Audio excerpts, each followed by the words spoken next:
قرآن مجید کا سورہ نمبر 36 سورہ یاسین۔ بنام خدائے رحمان الرحیم۔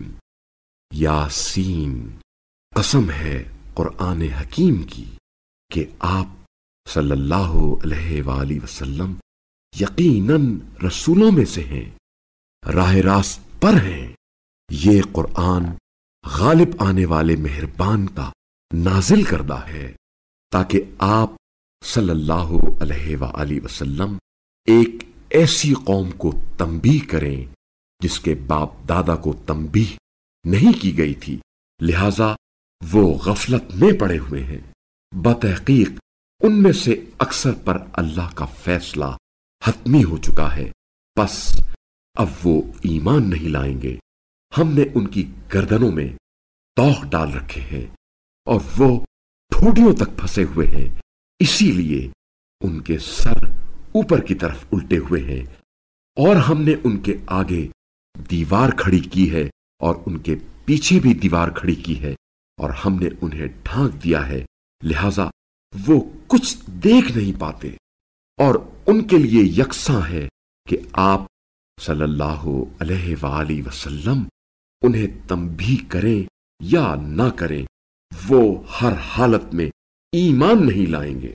آپ صلی اللہ علیہ وآلہ وسلم تو صرف اسے تنبیہ کر سکتے ہیں جو اس ذکر کی اتباع کرے اور بن دیکھے رحمان کا خوف رکھے، ایسے شخص کو مغفرت اور اجر کریم کی بشارت دے دے۔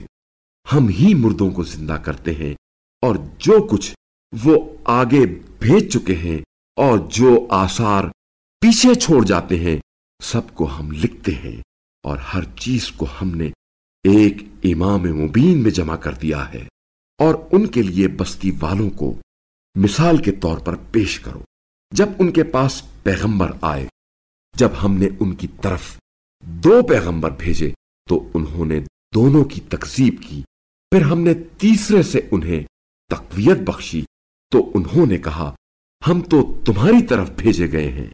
بستی والوں نے کہا تم تو صرف ہم جیسے بشر ہو، اور خدائے رحمان نے کوئی چیز نازل نہیں کی ہے، تم تو محض جھوٹ بولتے ہو۔ رسولوں نے کہا ہمارا رب جانتا ہے کہ ہم تمہاری طرف ہی بھیجے گئے ہیں، اور ہم پر تو فقط واضح طور پر پیغام پہنچانا فرض ہے اور بس۔ بستی والوں نے کہا ہم تمہیں اپنے لیے برا شگون سمجھتے ہیں، اگر تم باز نہ آئے تو ہم تمہیں ضرور سنگسار کر دیں گے، اور ہماری طرف سے تمہیں دردناک عذاب ضرور پہنچے گا۔ رسولوں نے کہا تمہاری بدشگونی خود تمہارے ساتھ ہے، کیا یہ بدشگونی اس لیے ہے کہ تمہیں نصیحت کی گئی ہے، بلکہ تم حد سے تجاوز کرنے والے ہو۔ شہر کے دور ترین گوشے سے ایک شخص دوڑتا ہوا آیا، بولا اے میری قوم، ان رسولوں کی پیروی کرو، ان کی اتباع کرو جو تم سے کوئی اجر نہیں مانگتے اور وہ راہ راست پر ہیں، اور میں کیوں نہ اس ذات کی بندگی کروں جس نے مجھے پیدا کیا ہے اور جس کی طرف تم سب کو پلٹ کر جانا ہے۔ کیا میں اس ذات کے علاوہ کسی کو معبود بناؤں؟ جبکہ اگر خدائے رحمان مجھے ضرر پہنچانے کا ارادہ کر لے تو ان کی شفاعت مجھے کوئی فائدہ نہیں دے سکتی، اور نہ وہ مجھے چھڑا سکتے ہیں، تب تو میں سری گمراہی میں مبتلا ہو جاؤں گا۔ میں تو تمہارے پروردگار پر ایمان لے آیا ہوں، لہذا میری بات سن لو۔ اس سے کہہ دیا گیا جنت میں داخل ہو جاؤ۔ اس نے کہا کاش میری قوم کو اس بات کا علم ہو جاتا کہ میرے رب نے مجھے بخش دیا اور مجھے عزت والوں میں شامل کیا ہے، اور اس کے بعد اس کی قوم پر ہم نے آسمان سے کوئی لشکر نہیں اتارا، اور نہ ہم کوئی لشکر اتارنے والے تھے، وہ تو محض ایک ہی چیخ تھی، بس وہ یکایک بجھ کر رہ گئے۔ ہائے افسوس ان بندوں پر جن کے پاس جو بھی رسول آیا اس کے ساتھ انہوں نے تمسخر کیا۔ کیا انہوں نے نہیں دیکھا کہ ان سے پہلے کتنی قوموں کو ہم نے ہلاک کر دیا؟ اب وہ ان کی طرف لوٹ کر نہیں آئیں گے اور ان سب کو ہمارے روبرو حاضر کیا جائے گا، اور مردہ زمین ان کے لیے ایک نشانی ہے جسے ہم نے زندہ کیا اور اس سے غلہ نکالا جس سے یہ کھاتے ہیں، اور ہم نے اس زمین میں کھجوروں اور انگوروں کے باغ بنائے، اور ہم نے اس زمین میں کچھ چشمے جاری کیے تاکہ وہ اس کے پھلوں سے اور اپنے ہاتھ کی کمائی سے کھائیں۔ تو کیا یہ شکر نہیں کرتے؟ پاک ہے وہ ذات جس نے تمام جوڑے بنائے ان چیزوں سے جنہیں زمین اگاتی ہے، اور خود ان سے اور ان چیزوں سے جنہیں یہ جانتے ہی نہیں، اور رات بھی ان کے لیے ایک نشانی ہے جس سے ہم دن کو کھینچ لیتے ہیں تو ان پر اندھیرا چھا جاتا ہے، اور سورج اپنے مقررہ ٹھکانے کی طرف چلا جا رہا ہے۔ یہ بڑے غالب آنے والے دانا کی تقدیر ہے۔ اور چاند کے لیے ہم نے منزلیں مقرر کی ہیں، یہاں تک کہ وہ کھجور کی پرانی شاخ کی طرح لوٹ جاتا ہے۔ نہ سورج کے لیے سزاوار ہے کہ وہ چاند کو پکڑ لے، اور نہ ہی رات دن پر سبقت لے سکتی ہے، اور وہ سب ایک ایک مدار میں تیر رہے ہیں۔ اور یہ بھی ان کے لیے ایک نشانی ہے کہ ہم نے ان کی نسل کو بھری ہوئی کشتی میں سوار کیا، اور ہم نے ان کے لیے اس کشتی جیسی اور سواریاں بنائی جن پر یہ سوار ہوتے ہیں، اور اگر ہم چاہیں تو انہیں غرق کر دیں، پھر ان کے لیے نہ کوئی فریاد رس ہوگا اور نہ ہی وہ بچائے جائیں گے، مگر ہماری طرف سے رحمت ہے، اور جس سے انہیں ایک وقت تک متاع حیات مل جاتی ہے۔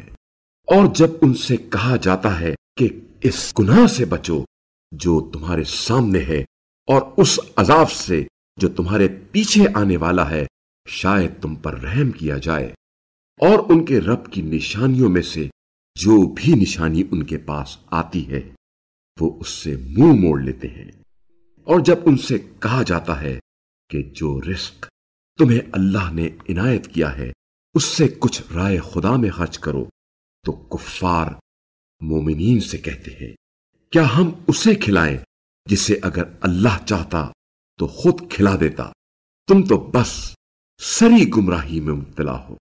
اور وہ کہتے ہیں اگر تم سچے ہو تو بتاؤ یہ وعدہ قیامت کب پورا ہوگا؟ در حقیقت یہ ایک ایسی چیخ کے منتظر ہیں جو انہیں اس حالت میں گرفت میں لے گی جب یہ لوگ آپس میں جھگڑ رہے ہوں گے، پھر نہ تو وہ وصیت کر پائیں گے اور نہ ہی اپنے گھر والوں کی طرف واپس جا سکیں گے، اور جب سور پھونکا جائے گا تو وہ اپنی قبروں سے اپنے رب کی طرف دوڑ پڑیں گے، کہیں گے ہائے ہماری تباہی، ہماری خواب گاہوں سے ہمیں کس نے اٹھایا۔ یہ وہی بات ہے جس کا خدائے رحمان نے وعدہ کیا تھا اور پیغمبروں نے سچ کہا تھا، وہ تو صرف ایک چیخ ہوگی، پھر سب کے سب ہمارے سامنے حاضر کیے جائیں گے۔ اس روز کسی پر کچھ بھی ظلم نہیں کیا جائے گا، اور تمہیں بس وہی بدلہ دیا جائے گا جیسا تم عمل کرتے رہے ہو۔ آج اہل جنت یقیناً کیف و سرور کے ساتھ مشغلے میں ہوں گے، وہ اور ان کی ازواج سایوں میں مسندوں پر تکیے لگائے بیٹھے ہوں گے، وہاں ان کے لیے میوے اور ان کی مطلوبہ چیزیں موجود ہوں گی۔ مہربان رب کی طرف سے سلام کہا جائے گا، اے مجرموں آج تم الگ ہو جاؤ۔ اے اولاد آدم، کیا ہم نے تم سے عہد نہیں لیا تھا کہ تم شیطان کی پرستش نہ کرنا؟ بے شک وہ تمہارا کھلا دشمن ہے، اور یہ کہ میری بندگی کرنا یہی سیدھا راستہ ہے، اور بتحقیق اس نے تم میں سے بہت سی مخلوق کو گمراہ کر دیا ہے، تو کیا تم عقل نہیں رکھتے؟ یہ وہی جہنم ہے جس کا تم سے وعدہ کیا گیا تھا، آج اس جہنم میں جھلس جاؤ اس کفر کے بدلے میں جو تم کیا کرتے تھے۔ آج ہم ان کے منہ پر مہر لگا دیتے ہیں اور ان کے ہاتھ ہم سے بولیں گے اور ان کے پاؤں گواہی دیں گے اس کے بارے میں جو کچھ وہ کرتے رہے ہیں۔ اور اگر ہم چاہیں تو ان کی آنکھوں کو مٹا دیں، پھر یہ راستے کی طرف لپک بھی جائیں تو کہاں سے راستہ دیکھ سکیں گے؟ اور اگر ہم چاہیں تو انہیں انہی کی جگہ پر اس طرح مسخ کر دیں کہ نہ آگے جانے کی استطاعت ہوگی اور نہ پیچھے پلٹ سکیں گے۔ اور جسے ہم لمبی زندگی دیتے ہیں اسے خلقت میں اوندھا کر دیتے ہیں، کیا وہ عقل سے کام نہیں لیتے؟ اور ہم نے اس رسول کو شعر نہیں سکھایا اور نہ ہی یہ اس کے لیے شایان شان ہے، یہ تو بس ایک نصیحت کی کتاب اور روشن قرآن ہے، تاکہ جو زندہ ہیں انہیں تنبیہ کرے اور کافروں کے خلاف حتمی فیصلہ ہو جائے۔ کیا یہ لوگ نہیں دیکھتے کہ ہم نے اپنے دست قدرت سے بنائی ہوئی چیزوں میں سے ان کے لیے مویشی پیدا کیے، چنانچہ اب یہ ان کے مالک ہیں، اور ہم نے انہیں ان کے لیے مسخر کر دیا، چنانچہ کچھ پر یہ سوار ہوتے ہیں اور کچھ کو کھاتے ہیں، اور ان میں ان کے لیے دیگر فوائد اور مشروبات ہیں، تو کیا یہ شکر ادا نہیں کرتے؟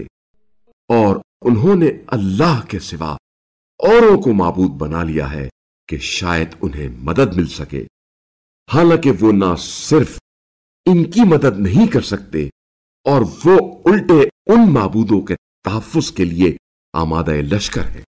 لہذا ان کی باتیں آپ صلی اللہ علیہ وآلہ وسلم کو رنجیدہ نہ کریں، ہم سب باتیں جانتے ہیں، جو یہ چھپاتے ہیں اور جو ظاہر کرتے ہیں۔